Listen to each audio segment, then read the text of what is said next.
안녕하세요. 역사 오아시스 전동원입니다. 오늘은 가짜 뉴스와 역사 왜곡의 문제에 대해서 한일 관계를 중심으로 살펴보는 시간을 갖겠습니다. 1923년 9월 1일에 대지진이 일본 동부를 강타했습니다. 지진 후에 큰 화재까지 발생해서 10만 명 이상이 사망하는 큰 재난이었는데요. 올해가 바로 그 100주년이 되는 해입니다. 그런데 이때 조선인들이 마시는 우물에 독을 풀고 건물에 불을 지르고 폭탄 테러를 한다라는 유언 비어가 퍼집니다.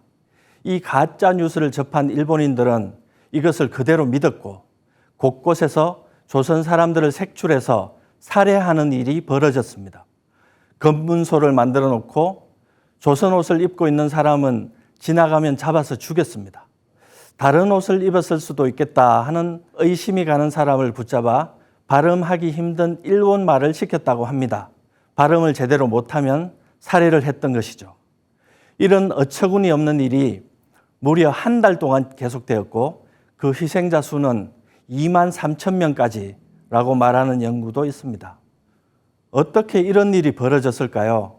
일본의 정치인들이 초대형 재난에 대한 일본인들의 분노를 조선인들을 향해 폭발시켜 오히려 사회의 단합을 도모했다는 말도 있습니다.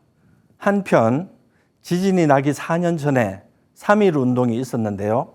그때 수많은 조선인들이 죽었으니 당연히 반발 심리를 갖고 있을 것이다. 이런 불안감에서 비롯된 편견도 한몫을 했습니다.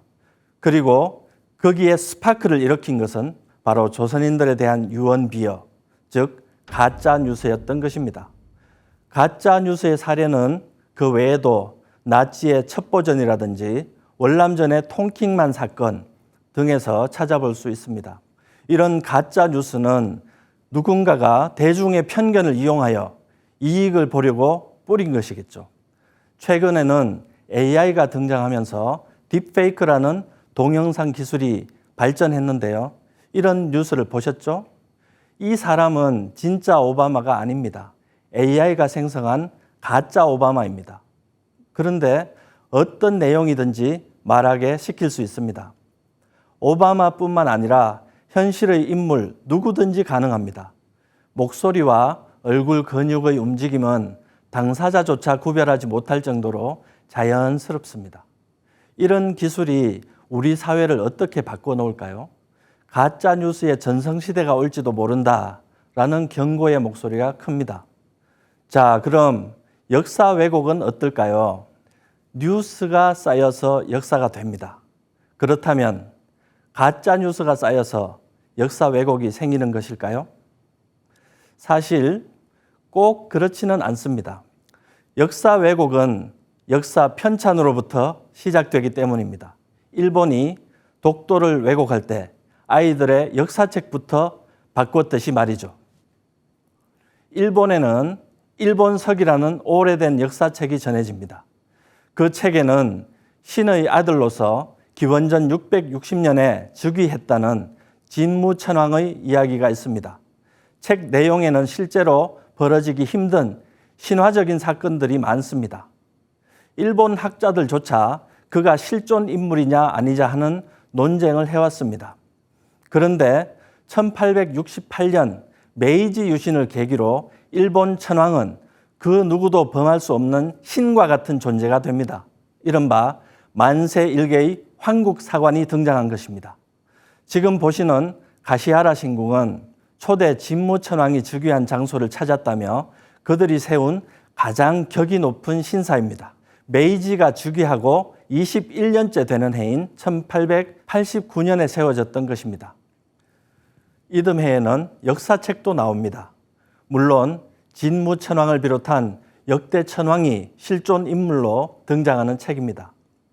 한편 이 무렵 일본에는 독일의 실증사학 바람도 불었습니다. 랑케의 직속 제자인 루트비 리스라는 사람이 동경제국대학에서 강의를 하기도 했죠.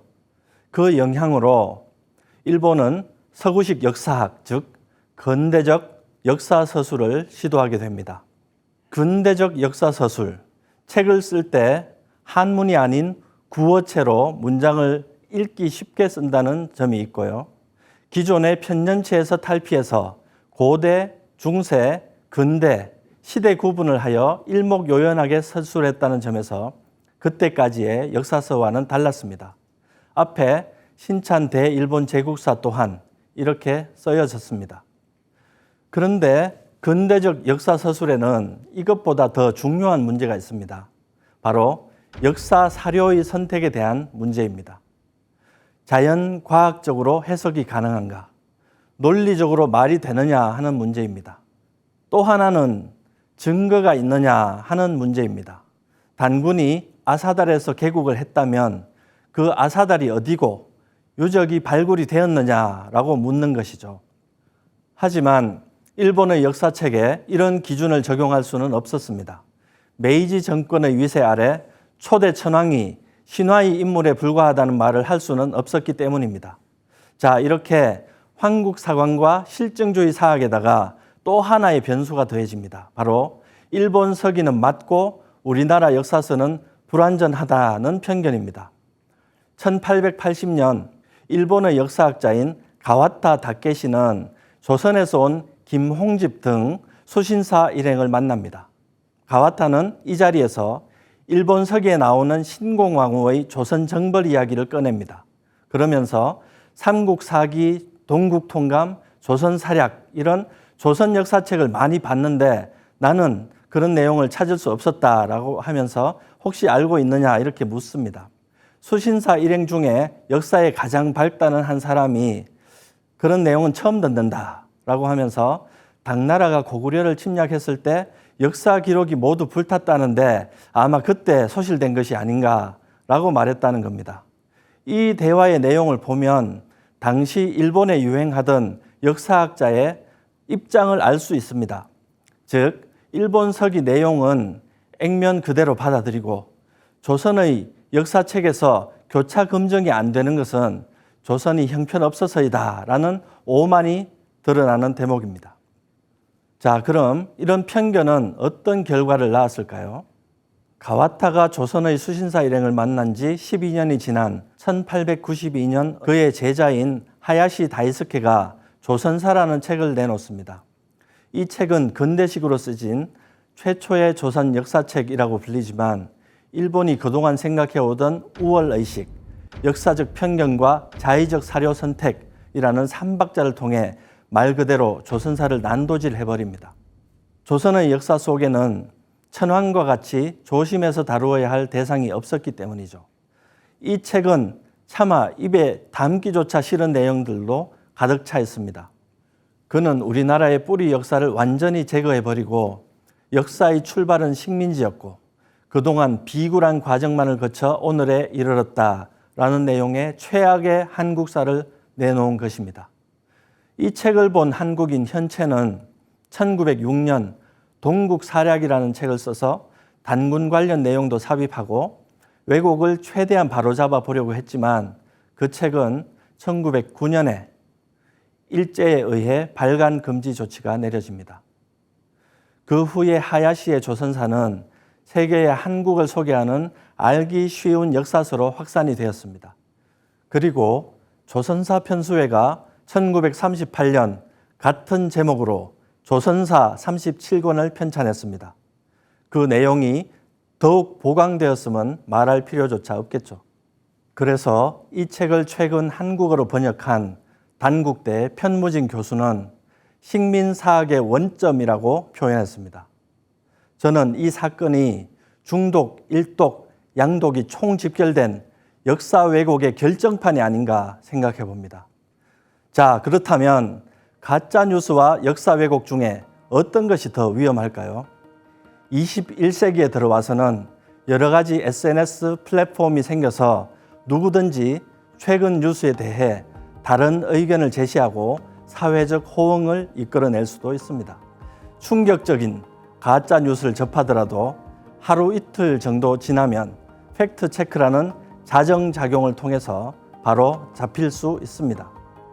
그러나 역사 왜곡의 문제는 전혀 다릅니다. 일본은 초중고 교과서에 독도가 자국 영토인데 한국이 불법 점령하고 있다라고 계속 가르치고 있습니다. 몇 년이 지나면 일본 인구의 90% 이상이 독도를 자기네 땅이라고 생각할지도 모릅니다. 중국은 고구려가 원래 중국의 지방 정권이라고 떠들고 있습니다. 그것이 북한과 만주에 대한 영유권을 주장하기 위한 사전 포석이라는 것 정도는 삼척 동자도 다 알 것입니다. 이런 거대한 인식 차이, 이 무시무시한 전위차가 언제 커다란 불꽃을 일으키며 폭발할지 아무도 알 수 없습니다. 가짜 뉴스는 진짜 뉴스가 도착하기 전에 잠깐 사람들을 속이는 것에 불과합니다. 민도가 낮은 나라일수록 가짜 뉴스에 잘 속습니다. 저는 성숙한 우리나라 대한민국 국민들은 더 이상 가짜 뉴스에 휘둘리지는 않을 것이라고 생각합니다. 하지만 역사 왜곡은 진실의 가치를 힘으로 바꾸는 것입니다. 그것은 편견에 사로잡혀 악의를 갖고 저지르는 고도의 정신활동입니다. 많은 자금도 투여되고 오랜 시간도 소요되지만 일본과 중국은 그것을 하고 있습니다. 오직 용감하고 지혜로운 사람들만이 역사 왜곡을 바로잡을 수 있습니다.